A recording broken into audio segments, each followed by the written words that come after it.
Assalamualaikum warahmatullahi wabarakatuh. Bismillah, alhamdulillah, assalatu wassalamu rasulillah, la haula wala quwata illa billah.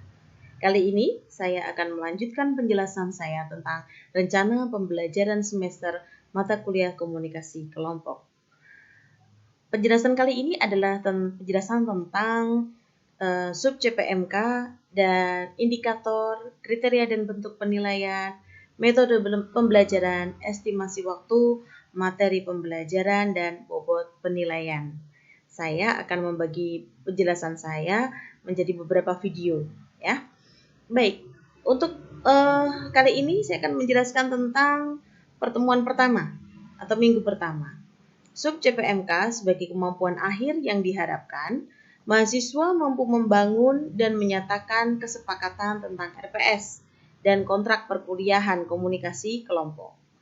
Ini adalah sesuai dengan kemampuan mahasiswa dalam teori dari taksonomi Bloom yang revisi ya, untuk kognisi yang ke-6, psikomotorik yang ke-5, dan afeksi yang ke-5.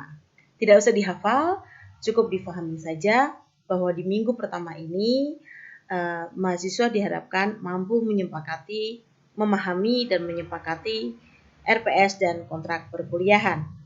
Indikatornya apa? Indikatornya ketepatan membangun pemahaman tentang RPS komunikasi kelompok.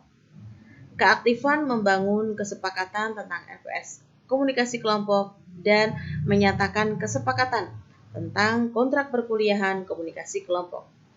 Kesepakatannya bisa disampaikan di WhatsApp group atau di kolom komentar video ini, ya, atau di email atau di SMS atau melalui apa saja. Yang jelas, RPS ini dan kontrak perkuliahannya harus disepakati bersama. Ya. Kemudian kriteria dan bentuk penilaiannya, ketepatan, keaktifan, dan kesepakatan. Bentuk penilaiannya observasi untuk menilai sikap, kemudian portofolio catatan perkuliahan di blok masing-masing untuk menilai pengetahuan, keterampilan umum, dan keterampilan khusus. Nah, jadi nanti akan ada penjelasan tentang portofolio catatan perkuliahan di blok masing-masing ini ya, pada kolom selanjutnya. Nih, di metode pembelajaran. Metode pembelajaran kita tentunya kuliah dan diskusi.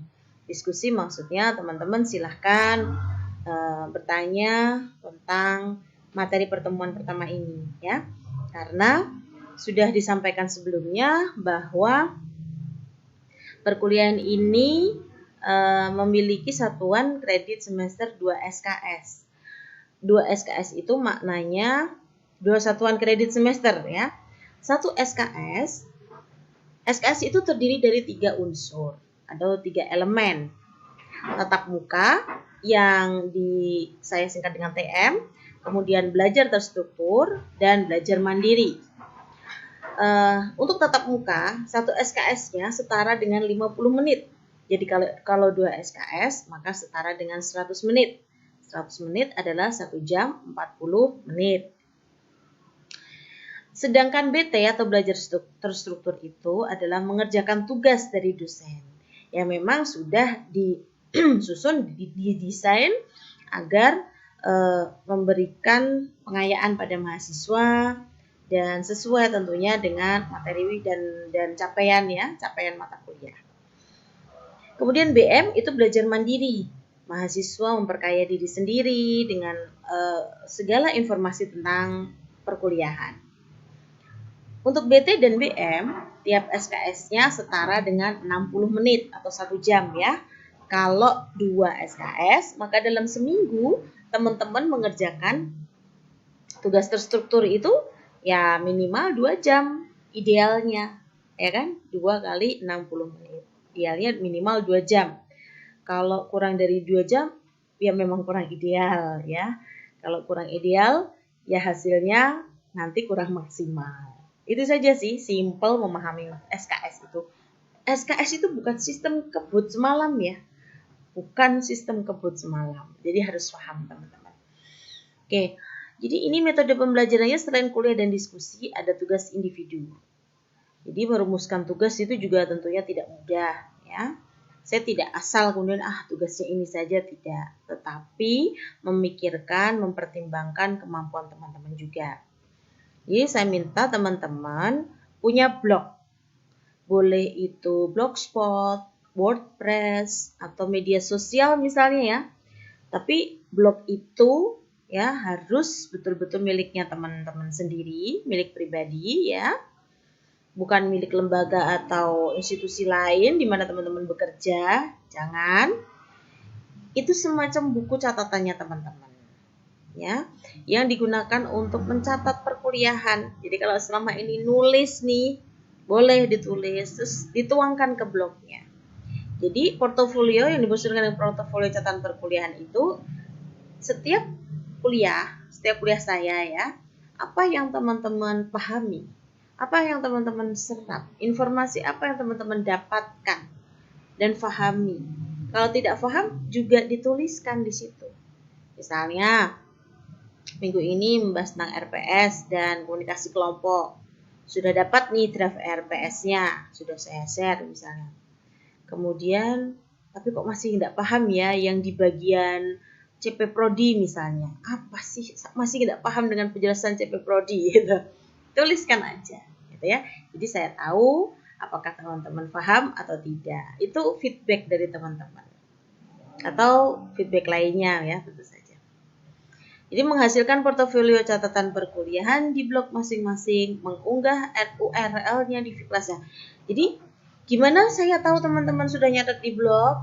Itu URL-nya di copy paste di grup ya, share di WhatsApp grup ya, di copy paste juga di virtual kelasnya, serta email saya. Nanti di bawah ada emailnya. Kalau masih bingung juga cara mengerjakan tugas ini, nanti ada video untuk itu. Ya, oke. Jadi BTBM itu 1 plus 1. Ya, kenapa kok 1 plus 1? BT itu kan 1, BM 1. Cuman 2 SKS. Nah, oke. Materi pembelajarannya atau pustaka utamanya RPS dan kontrak perkuliahan. Nanti juga kita akan bahas tentang kontrak perkuliahan. Bobotnya 2% ya. 2%. Jadi 2% pelaksanaan pertemuan kedua ini adalah 2% penilaian dari total 100% keseluruhan penilaian mata kuliah komunikasi kelompok.